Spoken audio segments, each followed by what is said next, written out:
Thank you for listening to the Content Magazine podcast, Conversations with Silicon Valley's Creatives. I'm Daniel Garcia, your host and the cultivator of Content Magazine, published by SVCreates. Okay, welcome to the Content Magazine podcast. I'm Daniel Garcia, your host, and I'm here today with Connie Martinez, who is the executive director of SVCreates and my boss and responsible for bringing me to SVCreates. That's so true. I have a lot of love and admiration for you for lots of different reasons. Probably mostly because you are one of the most unique leaders that I've ever really known. Oh, wow. Yeah. I mean, you have such a great talent and breadth of knowledge and skill set that I've never really... I'm going to cry in this interview. Daniel. Yeah.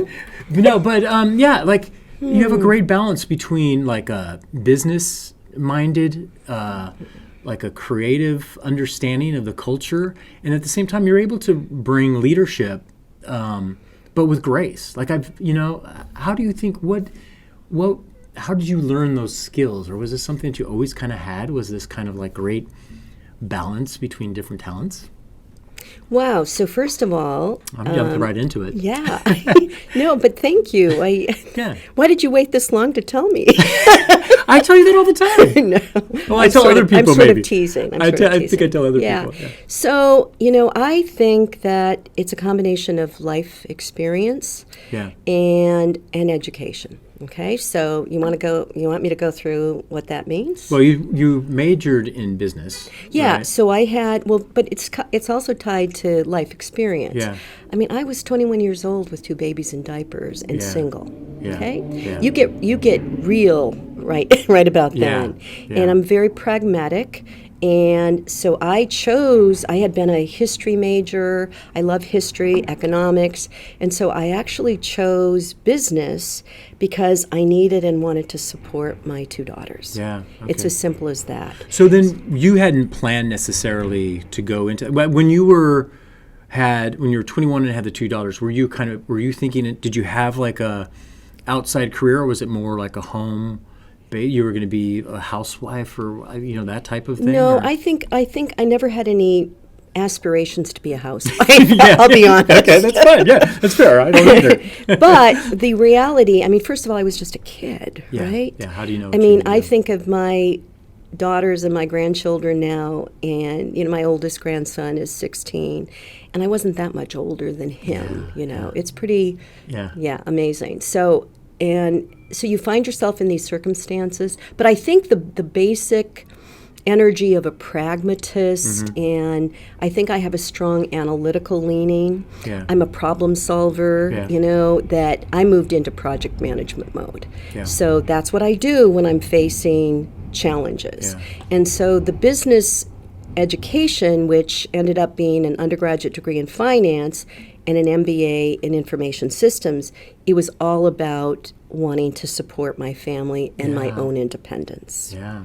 So Wow. it's a combination of navigating life's struggles and challenges, overlaid with an education that fine-tuned my analytical skills. That I think was the foundation. And then I had, multiple experiences, and I learned a lot through failure, which, they say that, it's kind of a Silicon Valley thing, fail fast. And what did you fail at? What would you consider to be some of the failures in your earlier career? In my earlier career, I think from a management standpoint, well, first of all, and maybe you'll appreciate this, maybe not. I think it's an unnatural act to supervise other adults. Yeah.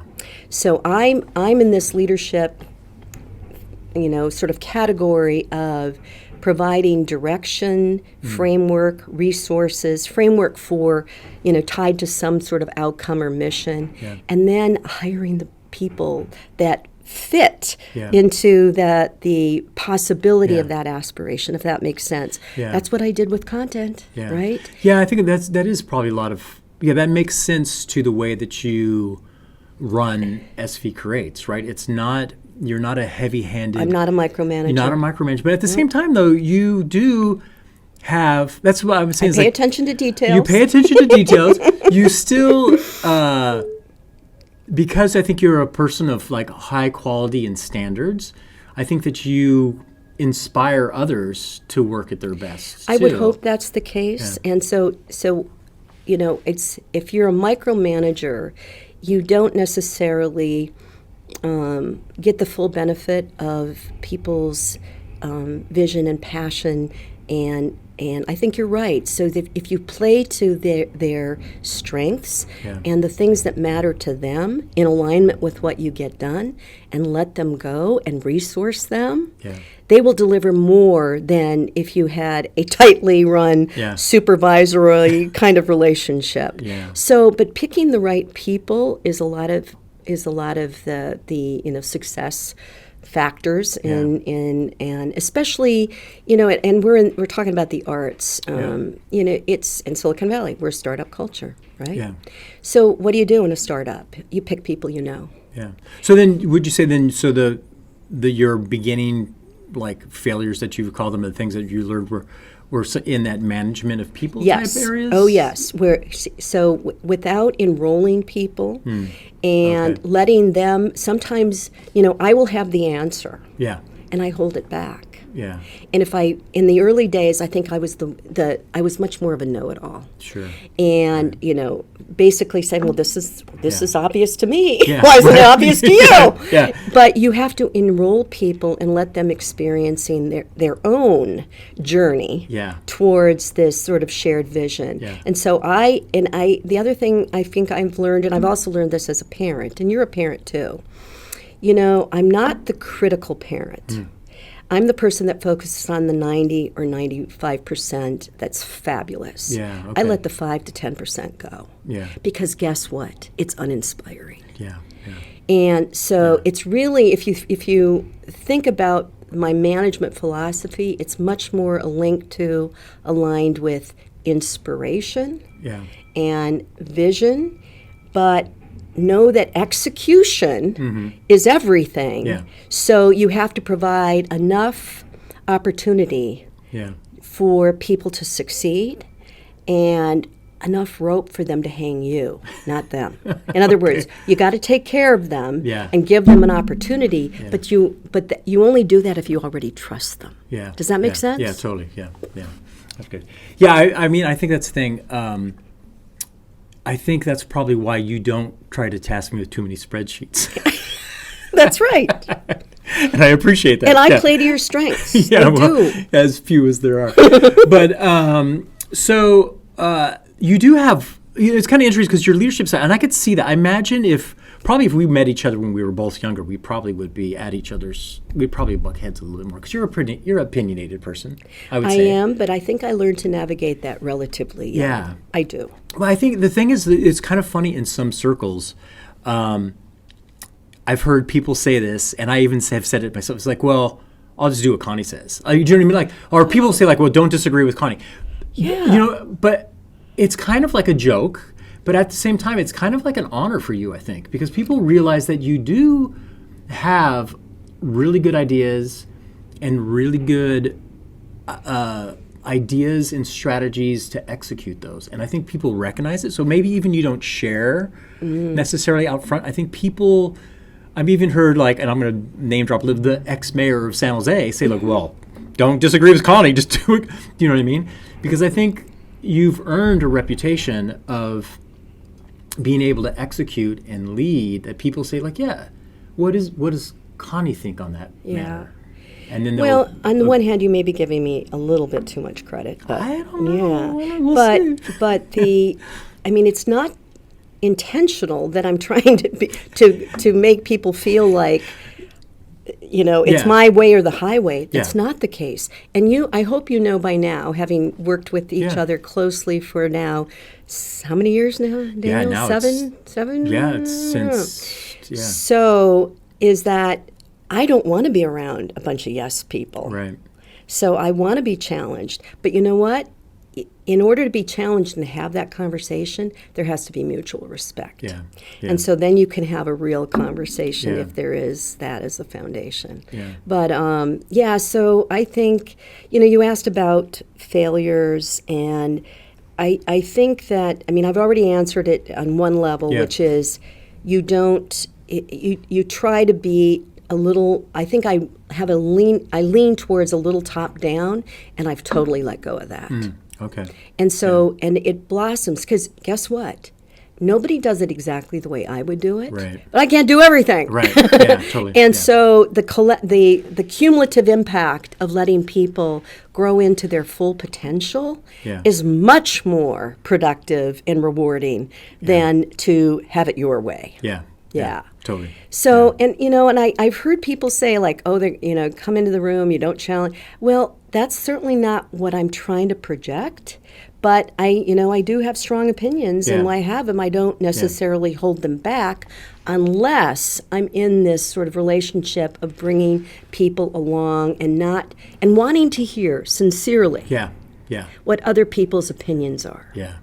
Because out of that, you get better decisions. Yeah, results. You do. Yeah, I think that's true. I think you see people in different leadership positions, and they're doing the things that it says in the leadership books, right? Where it says listen to your team and bring your team in. But you can kind of get this kind of unconscious recognition that that's really not what they're moving you along in their direction. And I never felt that way with you at all. Yeah, even though I it's feel sort of manipulative. You could be manipulative. Yeah, totally. And so people are trying to do what it is in the books. And I don't feel like your leadership style and who you are, there's an authenticity and a genuineness that listens. Yeah. And yet at the same time, I feel like you're with grace. You could still say, no, this is a better way. And I think people, and myself too, will go, well, yeah, that does make sense. So let's use a specific example that you and I just went through. Yeah. And our board, as you know, at our board retreat, we were very engaged, and we developed a strategic framework and all of our strategies for the next 3 years. Yeah. I could have written the whole thing. Yeah. Not engaged anyone. Right. But guess what? Yeah. It's better that I didn't. Yeah. The content is better. Yeah. And there's ownership. Yeah. Yeah. And the different experience that people bring and their skill sets. So I don't think that's manipulative. Yeah. Well, you and I talk about this. It's strategic. It's strategic. Yeah. So it's cool. Yeah, there's a balance. I think. Yeah. Okay. Well, let's move off on that. I did want to actually ask you though. Well, I guess the big thing now is the reason we're doing this podcast. Yeah. Is because you're retiring. Yes. Right? Yes. And the question Hate the word. Oh, yeah. What word would you use rather than I don't have a better word. It's a transition, but, that has its own meaning these days, too. Right. So it's, but it's definitely letting go of the reins of SVCreates. Yeah, it's stepping down as CEO. Yeah. But I'm not retiring from life. I'm not retiring from thinking. Yeah. And, it's hard for me to think that I won't be dabbling in some projects that are intellectually stimulating. Yeah. Because I need that in my life. Yeah. I do, and want it. Yeah. Well, that's the thing, too. I was going to ask you, why kind of step down now? Because I feel like you have a lot of energy, and I think you have a lot to give, and I think the community will miss you. Do you know what I mean? Your leadership, your connections that you have, the history that you've kind of built, and the collaborations that you've been able to build. Some people probably don't know, you helped bring SPUR to San Jose. You helped bring ALF to San Jose. You've helped. Well, that's an overstatement. I was part of the ALF early years. Oh, okay. Yeah. I was the chair of ALF. Yeah, so you were involved in that. Yeah. You've helped with the Small Wonders and Japantown, the new park that opened up. There, you definitely have left a mark. School of Arts and Culture. Schools of Art and Culture, and even helping Molly kind of. We incubated Molly. Yeah. So there's a lot that you have done, and even helping with First Act. Right, Yeah. Brendan coming to. Oh yeah. Right, and Tamara. Yes. Alvarado, a lot of those kind of things. You have quite a resume of influence in. Thank you. Yeah. So the thing I would be thinking. Why now? Why now? When I feel and because it doesn't seem like you lack energy or you're very. No, I'm very healthy. Yeah. So you'll appreciate this, Daniel. I am getting older. Okay, it's not about less energy, but age is a real thing, Yeah. right? Yeah. And I will be turning 68 years old in December, and I still think that's young. But my grandchildren are 16, 14, 10, and 8. Yeah. And the next 10 years, it's it, you know? Yeah. And so there's a moment in time where you have to decide what's most important to you. Yeah. And family and friends at this age, while I'm still young enough to enjoy life, travel, you know, I'm all about good food, good wine, great conversations, great family gatherings, and so I want to take advantage of that while I'm still young enough and have enough energy. And you know, I mean, I think there's a time to actually pass the baton. Yeah. Yeah. Yeah. Don't overstay your welcome Yeah. in a way or Oh, something. yeah. Oh, yeah. Yeah. Yeah. In fact, my average stay at an organization is 7 years. Okay. And this has gone longer. Right. Of course, we merged two organizations, Yeah. and there were some challenging times. So this is actually one of my longest runs. Yeah. What would you, if you look back with, you know, the merger of First Act into the Arts Council that became SVCreates in 2013? Yeah. Mm-hmm. As you look back at that, what was something that was the most challenging for you in these last 10 years, 12 years? Well, as you know, and it probably isn't that public, there were extreme financial challenges with the former Arts Council. Yeah. And so we, you know, they had been a partner of First Act's, of which First Act was never meant to be permanent. So we had the freedom. It was freedom and focus. The two F's. That's what we always talked about: freedom and focus. And but we had these exit strategies and these partners, and Spur was part of that. The work we did with the School of Arts and Culture, the Downtown Association, the downtown music scene. We had a whole long list of initiatives. Yeah. And we were thoughtful and intentional about essentially embedding our board and our staff and resources in the organizations that would carry on our work. Yeah. But we were meant to sunset. Right. Okay? So there was this moment in time we had to make a decision, and it was really an intervention. Okay? And so that was really hard because you had to worry about payroll and, you know, kind of, it's an overused analogy, but you know, fly the plane while you're creating the roadmap, you know, fueling it. Yeah. You're doing everything at once. Yeah. And I think for the most part, I mean, the first couple years were not fun at all. Yeah. It was painful. It was hard. And then now the journey, you know, fast forward, I mean, we went through the partnership acquisition of sorts, the merger of content, of which I feel very proud of and grateful. But we also had some challenging times with the Japantown project, and that's been rescoped. And you know, you got to have a lot of tenacity and persistence in this field. Yeah. Yeah. And when you're operating sort of at the intersection of the public realm and the private sector and the social sector and the cultural sector, a lot of complexity. Yeah. And I think that's part of the attraction, because I'm attracted to complexity in my work, simplicity in my life. Okay. How's that? Yeah, that's fine. Well, what would you say then? I have to cough. And is that camera still going? You want to restart? What would you say then, if you were going to give advice to people in 3 different areas that kind of your life kind of like scopes with, kind of like business? I think that you have a lot to offer on the business realm or private sector, and then maybe for the creative sector, and then, well, let's just do those 2 first, and then I'll add the third one in after. Okay. So, what advice would you give somebody who's looking to get involved in business? What's some advice in the business realm? What would you say? Well, am I speaking to students of business You're for their speaking futures? as This is my audience. aged sage who's getting ready to retire, who has the opportunity to give a I'd like you to charge. reframe the question. Okay, sure. Okay, and the reframing has to do with bringing the business perspective into the cultural sector, and so that the audience is the leader of the cultural sector. But guess what? The cultural sector is business, right? It's small business. Yeah, totally. It is, right? Yeah. So a leader, what would I say? First of all, I sort of have my basic leadership advice, and then I have my specific. Okay. So my first is that you lead with integrity. Yeah. You do what you say you're going to do. You be your word. Yeah. Okay? And my belief is that nobody follows a leader they don't trust. Okay? Yeah. And so integrity is the foundation for a leadership relationship. Yeah.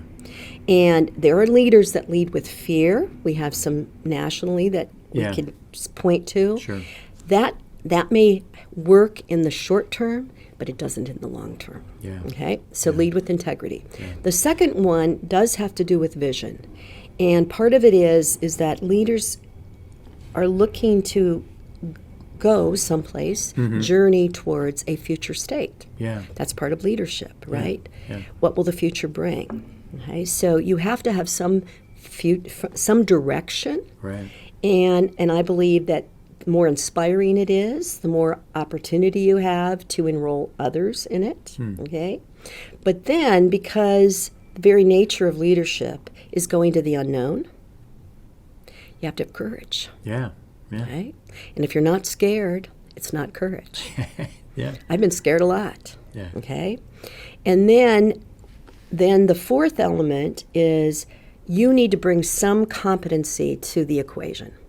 Meaning you don't have to be it all, right? Yeah. But to, the vision, to be able to implement, execution is everything, that you have some competency that contributes to it. Yeah. And it could be your fundraising ability, your networks network of resources, your civic relationships, your ability to manage people and inspire people. Yeah. So do you see what I'm saying? That the package is integrity, vision, courage, and competency. Yeah. Okay, that's awesome. the package. That's good. That's the package. That's okay? nice. Yeah. And that's sort of the basic 101. Yeah. And by the way, I never learned that in business school. Oh, really? So that you kind of put that together through your own experience? Through my own experience. You have to write a book.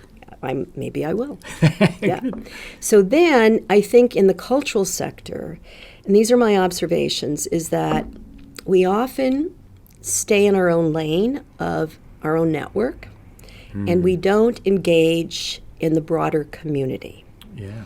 And so, as it relates to building a board or building an advisory council or a committee or whatever it is you're building in terms of human beings coming together, if they're all running in the same lane and from the same network and the same world view, the same mindset, doesn't do you any good because you just run around in circles. Closed circle. Yeah. So I think that the arts, the more they're able to engage outside of the pure arts circle, I think as a leader, you are bringing more networks, more resources, more perspective to the challenges at hand. Yeah. Now, every region is different, and everyone has its own sort of cultural ecosystem personality. Right. So you have to customize it to the region you're in. Yeah. Not the region you want to be in, the one that you're actually in. Right. Yeah. Right. Yeah. Yeah. Mm-hmm. And you have a saying that you say about our region, right? Which one? Oh, there's multiple. Give me more. Give me a little more of a hint. Relevance. Oh, yeah. So in our ecosystem, which is, by the way, we are a multicultural community, right? And in many ways, I believe we're the future of our nation in terms of we look more today like what our nation will look like. Right. And that's, of course, what's causing a lot of fear. Yeah. It really is, okay? And so what this new reality, this of a multicultural community, is you're bringing people from all over the world, you're bringing this breadth of diversity, is that you do not have what I would call, the traditional and historically successful European top-down, Yeah. you know, Like you would see model. in Boston. New York, Chicago. Yeah. Yeah. And they're changing too. Yeah. So, you know, I'm not in any way trying to diminish who they are. Right. It's just sort of accepting the reality of who we are. Yeah. So we don't have like a dominant culture to rally around. Right. Okay? So where the saying that you were trying to get me to say was that in that soup, Yeah. in that multicultural soup that's filled with, you know, beauty and, you know, I find incredibly interesting and inspiring, is that relevance trumps excellence, Right. knowing that quality is always relevant, Yeah. but often relative. Yeah. And that's where you're from a lens, a different cultural lens. Yeah. There's different cultures that, you know, things aren't as important or they're more important. Yeah. And so you can't divorce that in a multicultural community. Yeah. Can't. So it's the nurturing the needs and the breadth of the challenges in a multicultural community that happens to be one of the wealthiest in the world. Yeah. Right? That So does you play can't- just so much here because Yes. you do have, it's so diverse, and so the connection, the representation of that maybe ethnic group or that subgroup, right? The relevance to them is much more huge. important than trying to get everybody to fit into one Yes. kind of category of like Yes. you're going to do the opera or the ballet or something like that. Yes. Yeah. And then kind of tied to that, if you think about the breadth of diversity here, which by the way is one of our strengths, as you know. It's huge. And no one would debate that Silicon Valley isn't economically successful, right? So this multicultural soup has changed the world, right? Yeah. So if you know, you've got that as a starting point, then you say, okay, well, if there isn't a dominant culture and people come here, but they're, you know, there's partly they want to engage and nurture their cultural heritage. Yeah. Do you see that actually dissipates energy and pure numbers because not everyone's in that cultural community, they may right? not all go to the same event at the same time. Yeah. And then you add, and this I'm now speaking a little bit to the uniqueness of our region, you add the suburban development pattern. Right. So the breadth of diversity, suburban development pattern. Yeah. So we're more like a distributed network of nodes, and we're more like the web, the World Wide Web, right? Yeah. And which is invisible unless you're engaged in it. Right. Think about it. Totally. Yeah. You know, you only know about it if you're engaged in it. Yeah. So and you hear that about, especially even like the downtown core art scene. Yes. People who start to find out, like, I didn't know that was going on. And then if you're in it, you're like, there's so much going on. Yeah, there's so much going on. Yeah. No, we have a vibrant cultural ecosystem. Yeah. It may not be visible because we don't have what I would call the traditional top-down, you know, structures, galas, you know, that's actually connected to a dominant culture. Yeah. That's cool. So then the leadership for the business side or leadership breakout. No, that was the culture. For the culture one, it's a break out of your kind of circles. Okay, yeah. Well, the business side is you've got to pay attention to the basics of business. Yeah. So you lean entrepreneurial. Why? Because we have to. You don't have the resources to. So you got to be creative. Right. You have to be creative. Tenacious. So you need tenacious. You need to and from a business perspective, and this is now specific to the cultural sector. I'm going to say something sort of as an introduction to the business side of it, because we often have, especially in this marketplace, you know, enough overhead to get us into trouble, but not enough capacity to get us out. Yeah. Okay? Right. So that goes with what I said before is this distributed. We don't have large institutions. Yeah. You know, I've been on a board of a $100 million institution. I've run a $7 million institution at Children's Discovery Museum, and I've been on a board of 150,000 little culturally specific. Yeah. Okay. Yeah. So those are 3 different scenarios. Yeah. Some of the same issues. Right. Right. But you do not have the capacity of the $100 million organization. Yeah. And so from a business standpoint, you have to pay attention to very closely to the relationship between earned income and contributed income. And earned income, you sell Ticket tickets, sales you sell hot dogs, Yeah, magazines. you sell magazines, right? You sell. So you've got a marketing. It's the marketplace. Yeah. You have to pay attention to that. Yeah. Then on the contributed side is about donors, because if you think about the cultural sector, we have the challenges of the marketplace, I just mentioned, Yeah. without the upside potential. And we have some of the complexities of the public sector without the certainty of public sector funding mechanisms. Okay. So you have to balance that. So if you, as you grow, you better keep that balance in mind. Right. Otherwise, you set yourself up to fall off a cliff. Sure. Yeah. And so the relationship between earned income and contributed is, especially in a growth mode. Yeah. So at Children's Discovery Museum, we tried to keep it 65-35. So 65 was contributed and 35 was... No, 65 was earned. Okay. And that's for a $6 to $8 million organization. Yeah. Because every time you grow, then that 35% of contributed starts ballooning. Okay. If you don't keep it in, if that goes to 50, do you see the difference? Yeah. So it's keeping the business model Right. at the forefront of your thinking, Yeah. while the passion and harnessing the passion of your staff, your donors, to actually deliver on your mission, Yeah. and for those two to come together, Yeah. if that makes some Yeah. sense. Yeah. So I pay very close attention to the business model itself, the balance of earned and contributed, depending on what market you're in,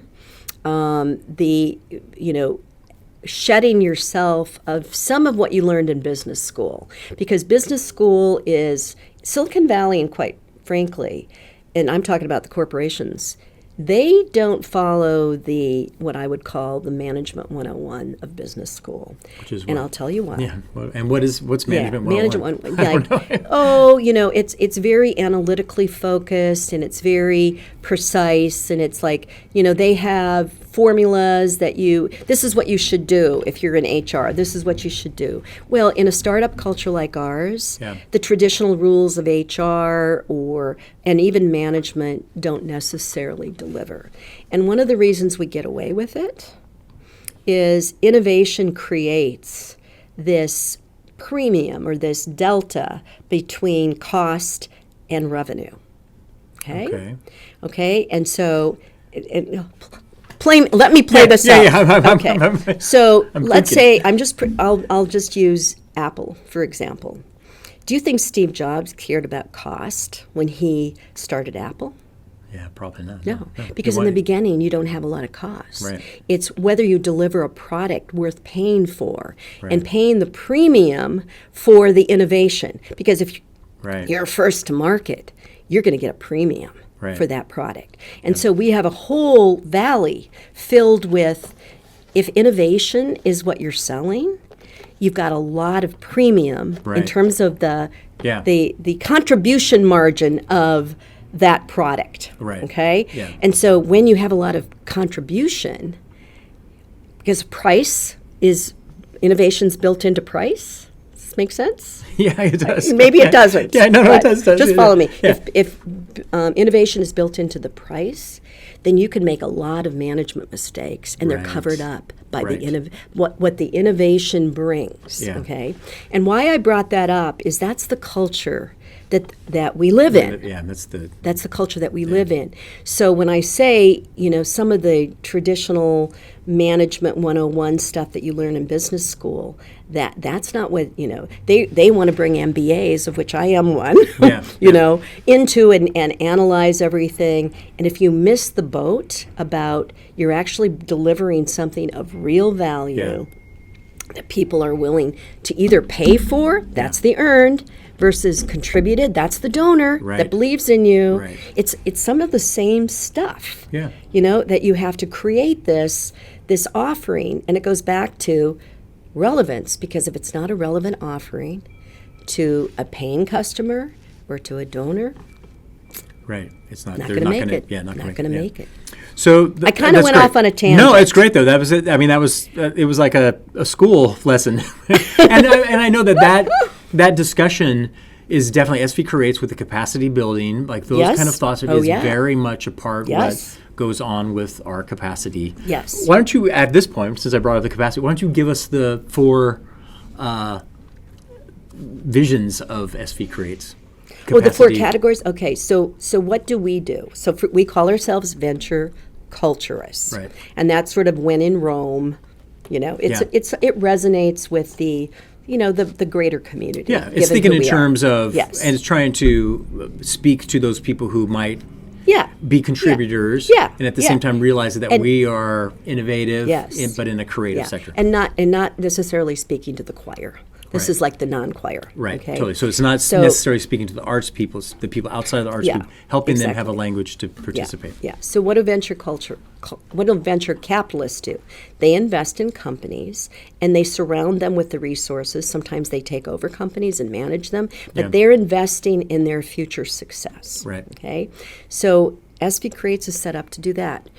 We could call ourselves an intermediary. Nobody loves that word in Silicon Valley, except maybe a few foundations that use it. Yeah. I'm serious. Yeah, okay. Because, people want to do their own thing, not use an intermediary. Right? Yeah. But because of our ecosystem, we lean small. I'm a believer that an intermediary is actually needed. And so that's where this venture culturist concept of surrounding our ecosystem with a web of services to help them succeed. Okay, so here's where we've landed in terms of our 4 areas of everything we do falls into one of these 4. The first one is to build the capacity of our ecosystem. That's we do funding, so there's grants, we do workshops, we do coaching, we do roundtables, we do board development. So building the capacity and the strength of the ecosystem. Yeah. So that the arts organizations and the artists can have, even as you were talking earlier, that kind of like that, the earned revenue and the contributed, so they can see, it's part of it. It's part of it because they have to balance everything I said previously, they have to balance in their organizational challenges, with their challenges. So then the second one is related to content, which is to increase, so strengthen the capacity of the arts ecosystem, increase the visibility and value of our ecosystem. Content Magazine was a strategy to do that. So when I met you... At Flames? At Flames. Well, we met before then, but when we had the real talk. We had the real talk. Yeah. It's like I said to you, if you remember this, Daniel, you have what I want. I don't remember saying that. And then what I believe I have is what you need. I think Does that sound like it? Yeah, that's pretty much it. Yeah. And what I meant by that is that you've created this beautiful magazine and everything that goes along with it, that gives voice to our creative sector, builds community, paying gigs. There's some paying gigs involved in that. And, so it helps to nurture the creative culture that's here, and doesn't do it in an artful way. Yeah. Does that feel like what content media set up to do? Yeah. Okay. Capacity, visibility. Okay, and then the third one is accessibility. The first 2 are about the ecosystem and our artist community itself. The third one is about audience. Yeah. And that is that we believe that everyone should have access to the arts. And so we've had several initiatives and programs primarily focused on children, but not entirely, that bring arts experiences, arts education to kids and markets and people that don't have access. Helping even teachers get either access to art programs or even art supplies. Supplies, Yeah. and then we, through our access grants, it's giving grants to organizations that reach sectors of our community that are underrepresented or don't have access for financial reasons or other reasons, right? So, but anyway, so those are the three programmatic, and then the fourth one is about strengthening our organization. Yeah. So there's a whole set of siempre mejor. That's right. Siempre mejor. Always better. Always better. Yeah. That's good. Okay, that's good. So you've given us some leadership, business kind of advice. You've given us some kind of like cultural advice. Next one is just for just personal life. I mean, you like you even talked about you like kind of like the hectic busyness in your work. Yeah, simplicity in my life. I mean, you have a great network of women that you meet with on a regular basis, like really good friends. You were talking about you going after this to your book club. Yeah. You were talking about how you walk 70,000 steps a week, or that you're doing that goal. Yeah. You've been to Machu Picchu. So you've done a lot of stuff. And what is it then? What would you say for even young leaders or other people coming in and just as a sage, voice for life and balance and outside of work? Yeah. So because I am a woman, that's my lens, right? And there's nothing better than girlfriends. Okay? So I've invested in a lot in my girlfriends over the years. And so the one thing that is emblematic, is that a word? Emblematic? I get my words confused, right? Is, have you heard about the Wild Water Women? Yes, you guys used to go, 20 years. Yeah. 20 years. Yeah. And we had a group of women from, 15 to 25 in that circle. These are highly accomplished women. And every year we would go to Ashland, Oregon. Yeah. We would go to theater. We would go down the Upper Klamath River, 4+ rapids, so there was adventure. Yeah. And then, shopping and spying and theater. And what I loved about it, well, first of all, this is going to sound counter to my approach in work. Okay. Is that I made every single decision. Oh, yeah, that's right. I remember you talking about that. Yeah. Yeah. And so I didn't want any consensus building. I didn't want feedback. Yeah. But I would think actually for the other people, they'd appreciate it. Oh, they loved it. Because they're leaders in there. Exactly. It's like, oh my gosh, I can go and I know what's going to happen. Yeah.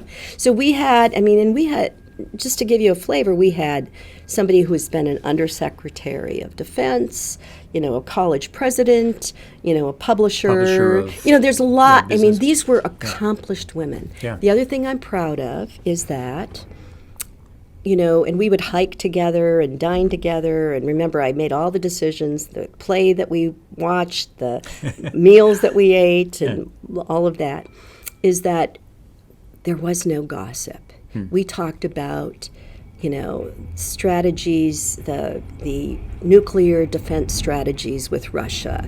We talked about politics, of course. We talked about, important issues that we all cared about. Yeah. And these were all smart people, and so we engaged. But it requires somebody to actually make the effort. Make the lead, to do it. Yeah. And so I just sunset it. Was it a year ago or 2 years ago? And it was time, 20 years is a long run. Yeah. But anyway, so then would you say good friends. Yeah, so good friends. So like a community of support. Community of support. Yeah. Community of support. And then I'm very, spiritual practices, whether it's meditation, prayer, yoga, that. What do we call that area of, spirituality. Spirituality. Yeah, our souls. Yeah, souls, yeah. Nurturing our souls. Yeah. I'm big on, arts inspire me. Yeah. And so, aesthetics. And the aesthetics, and, we have that in common. Yeah. We may not have the exact same aesthetic, but we have that in common. You only, one of my sayings is you only sit in a room, you can only sit in a room you can only sit in a room one For the one first- room at a time. One room at a One, time. one Okay. room at a time. Yeah. You can only sit in one room at a time, and so you better like the room. Yeah. And so to me, the aesthetics Yeah. matter. Yeah. Okay. I like it too. That you've moved since I've known Oh, yeah, I you. You've know. moved quite a few Yeah, times. yeah. The fun thing is though to see because you have what you like. Oh, yeah. And you bring it and Yeah. you set it. It's a new canvas for me. That's yeah. sort of my artistic practice Yeah. is Yeah. moving, Moving, yeah. and creating a new environment. Yeah. It actually really is. Yeah, I think when I first met you were at Access, and Yeah. then you've moved to 360. Then, and well, then no, you no, were- I went to Oakland. Did Yeah, you ever go to that's my right. Oakland place? No, I never went up Oh to my the- God, it yeah. was gorgeous. Yeah, sounded- So, and Yeah. views are really important to me. Yeah. So then, health-wise, I am not. I don't take one single medication. Yeah. Period. Yeah. Okay, I do have a glass of wine. Yeah, Okay. that's Yeah. But you know what I'm saying? Yeah. No medication. No prescriptions. No prescriptions. All 0, 0, 0. No and- non-prescription yeah, drugs. Yeah, and then I think that, and we were talking earlier about multitasking. So Audible, Yeah. books, and walking. Walking Yeah. is my form of primary form of exercise. Exercise. And so that's also a time to also reflect, check in with friends Yeah. and family. So do you friends do- and family are really important to me. Do you do that? Do you do family calls when you're walking too as well? Oh yeah. Yeah. And then of course because I've been driving, Yeah. since my relocation during COVID Yeah. to Nevada City, I have plenty of time in the car. So yes, always Yeah. checking in with friends and So- and creating opportunities. I mean, one of my intentions is to create extraordinary experiences for family and friends. Yeah, So I awesome. live by that, and I literally intentionally create them every year. A new list every Yeah. year. So you do you have a vision. I have a framework. for your personal life, and then you also have one for. What would you say was your business or your Okay. professional life? I have well, one. first your personal one was creating something experiences. What was it? Oh no, I have 7. I you have actually seven different. How do you keep track I don't of know. those? One for each day you work on. No. I reflect on it all the time. Okay. Yeah. all Yeah. right. So I don't know if you want to hear all 7. I do actually. You I'm really do? curious. You do? Yeah, I'm curious. Okay. If you don't mind So if I sharing can them. remember, I can remember. Yeah. So the first one is to live with integrity, simplicity, and possibility. Oh, awesome. Yeah. So that goes back to what I said earlier. Yeah, it fits all. Yeah. And this isn't necessarily in order of Sure. make healthy decisions every day. So that's about what you eat, how you choose to spend your time. Yeah. What you don't do, Yeah. like don't take prescription drugs Yeah. and don't drink too much alcohol, right? Yeah. So that's make healthy choices every day. The create extraordinary memories with Yeah. it's really memories with family and friends because memories are driven by Experience, experiences. yeah, that I history. said that earlier. Yeah. To manifest beauty and joy in everyday life. Yeah. Awesome. That goes back to the room. You only Yeah. can sit in one room at a time. Yeah. Better be good. Let's see how many I'm up That's 3 or 4. to. Okay, That's 4. here's my David's work behind one. the camera counting, keeping Okay, track. Oh. to be a leader, to be a thoughtful and inspiring leader of important work. Cool. And I didn't specify what it was. Yeah. Yeah, Important of work. important work. Yeah. The And financial. important means Important to community, important to the world, important to the bringing good to the community in yeah. some ways important. and right? bringing good Yeah. to the community in whatever form it is. And then let's see, how many am I up to now? That's 5. Okay, to attract the resources equal to my intentions. These are all intentions. Yeah. So that's the last one. Yeah. Because Yeah, sure. It you makes have sense. to have those they build on, Yeah. but then you have to live. That's the pragmatic so business it is. training. It's to The attract resources. the resources equal to my intentions. Yeah. So I've forgotten one. What is it?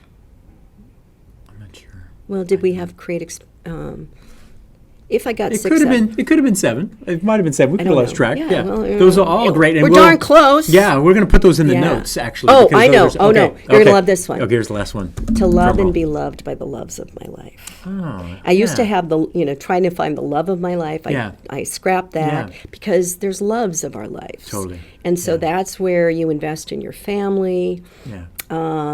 And, I think you know this, my brother is brain injured. And, bringing him joy is expressing to be loved and loved. I'm going to start to cry. You're going to make me cry too. As soon as I saw it. So creating experiences for him Yeah. brings me joy. Yeah. That's cool. But that's just one example of, Yeah. it's just that but you have to invest in that. Yeah. You have to invest in your friends and your family. Yeah. And granted, I haven't been that lucky in love, but I'm always, Yeah. that's the future. You the always future's still there. Yeah. You always have a very happy disposition, I feel like. I'm a happy person. Yeah. I am. Have you always been that way? Like even as a kid, you was I think I have the happy gene. yeah, the happy I gene, do. Yeah.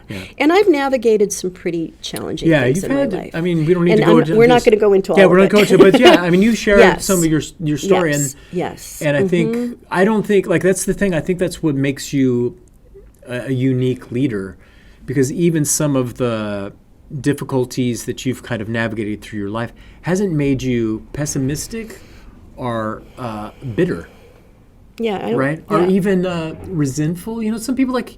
Do you know Yeah. what I mean? Get a little, Yeah. No, I think I do have the happy gene. And then what do they say? I think the research shows that there is such a thing as a happy gene. But a lot of it's how you navigate the circumstances of your life. Yeah. Because everyone's going to have challenges. Yeah. But the happier people are those that it's the way one navigates Make healthy decisions every day. decisions. Yeah. Every day. Yeah. And that's the key. Oh, and here's another new revelation for me. I used to focus in on the outcome, but I'm now focusing more on the habit that produces the outcome. Oh, that's very good too. And Yeah. this isn't my idea. It's it's in the out there in the materials of. Totally. But so it's like, don't focus on the scale. Focus on the habit, which Yeah. is the 10,000 steps a day. Do you see what I'm saying? So that's I've become more, more inclined to. And it kind of goes back to that framework and, those 7 categories of which we may not have hit them all. Yeah. Then every year I choose 3 of them to Yeah. focus on for the Yeah. year. I mean, it's kind of, on the one hand, and I get together with my girlfriends every year to go over our intentions. Yeah, when did you first start doing those kind of like Probably 7 to 15 years ago. 15 years ago, yeah. Yeah. Have you and the know- intentions haven't changed, you see. Right, It's the things okay. under it that change. Right. So each year you don't kind of like decide what are going to be my new Yeah. 7. You've had these kind of things that have kind of been fleshed out. These are your core Yeah. kind of important values. And then Yeah. they're implemented Different with ways. different tactics throughout the year. Exactly. But those core Yeah. kind of things. And I track them and I share them with my friends and we talk about them. Yeah. And I mean, on one level, it can sort of be, you can overdo it where you spend too much time tracking and thinking and less doing. But I Right. think I have a balance. I do. Yeah. Yeah, how do you Yeah. that's the thing is being a person who tracks and keep, you know what I mean? Like I'm not obviously that's not that wears me down, Yeah. right? To Yeah. over track, Yeah. which is a fault, definitely. But yeah, you keep a good balance of being able to track and still keeping without feeling like it's a legalism, like I have to hit these kind of things. Yeah, well, Or- remember, intentions are different than intentions are always can be there. Do you see what I'm saying? It's not. Right. There's not an end goal. Right. And, Totally. it's more of a guiding principle, Right. if you will. Yeah. And then you focus on things that bring that guiding principle to life. Yeah, and they could change, right? Yeah, and and they so can now you're change. going into retirement. Yeah. Or Whatever it no is. longer going to be the Come up with a new director. name for I know, me, right? please. No longer going to be the director of Yeah. SVCreates. It'll be interesting to see how you implement those 7 things Yeah, in this yeah. year? You've been thinking about that, I imagine? Yeah. No, I mean, That's the reason. the week after, I mean, we have this Cornerstone event next Yeah, week, right? yeah. The week after, I fly down to Mexico and get the keys to the house Yeah. that Mariles Castro and I are building Yeah. together. So Yeah. another dear friend, Yeah. another adventure. And so, I started taking Spanish, doing my own Spanish Audible type Oh, yeah. things. And I got through the first, Spanish one. Yeah. And it was just hard to keep going every day when you had all these, Yeah. so I'm going to, bring that back. Yeah. I'm working on a signature dish cookbook for my family so Oh, that awesome. I create this Yeah. book. I actually would like to write a book. Yeah. I haven't really settled in on the substance of it yet. And you're a real good writer. You write well, and you Thank can you. write quickly too. I think you could do a book. That would be. I think I could. I think you could. I think I Yeah. could. I think I could. I'm looking forward to that. So I have travel plans. You'll at least have one book sale. Okay, there you go. So I have travel plans. Yeah. So my 2 teenage grandsons, 16 and 14, big athletes, as you know. Mm-hmm. They want to go to a European soccer game. Oh, they want to go to London and do, Yeah. or Manchester, or whatever. What is it? Manchester something. Manchester City, Manchester United. There's Yeah, two Manchester. United. Okay. So we have a trip to Paris or London. I think it's London. Yeah. That we're going to do. Cool.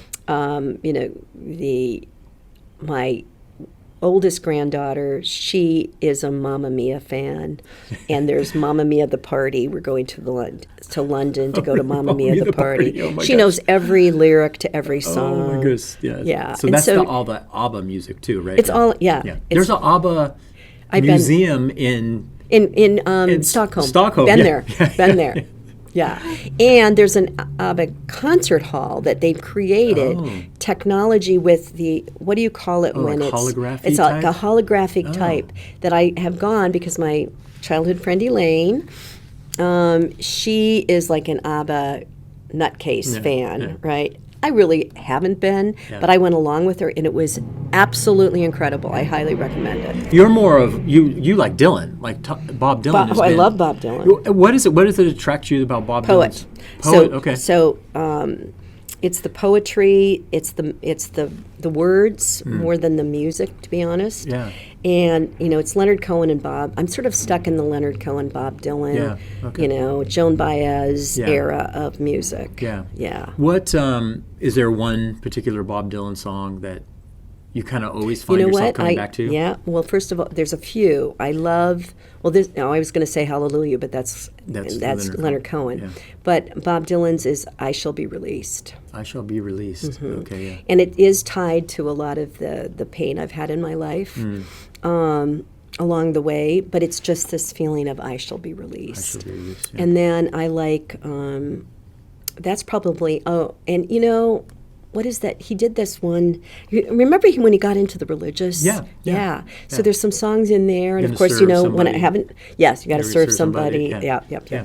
And as you know, but probably people don't. My dad's a Lutheran minister, so Yeah. I grew up in deep spiritual Christian foundation, Yeah. and so there's things like that really touch me Yeah. that are tied to my Upbringing. there's upbringing, nostalgia, and Yeah. and spirituality. Yeah. So and then what's the one?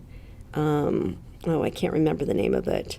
But yeah, I'm a big Bob Dylan fan. Is there any song, like I know some of the people that I listen to, like there's always kind of like one song that I'm like, I skip over it. Yeah. Is there Oh one yeah. like, yeah, are you Well, I'm thinking of there's several with Leonard Cohen because Yeah. he.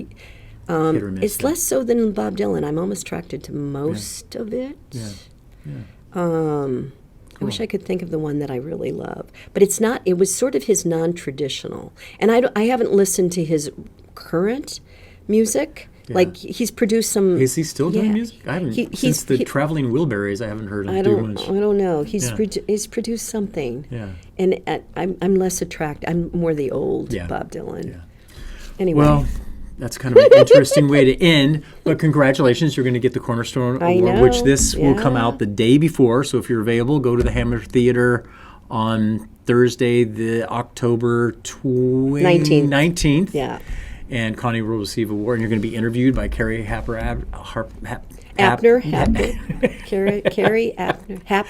Adams. Yes. Yeah, we got Sorry, that. Carrie. Yeah.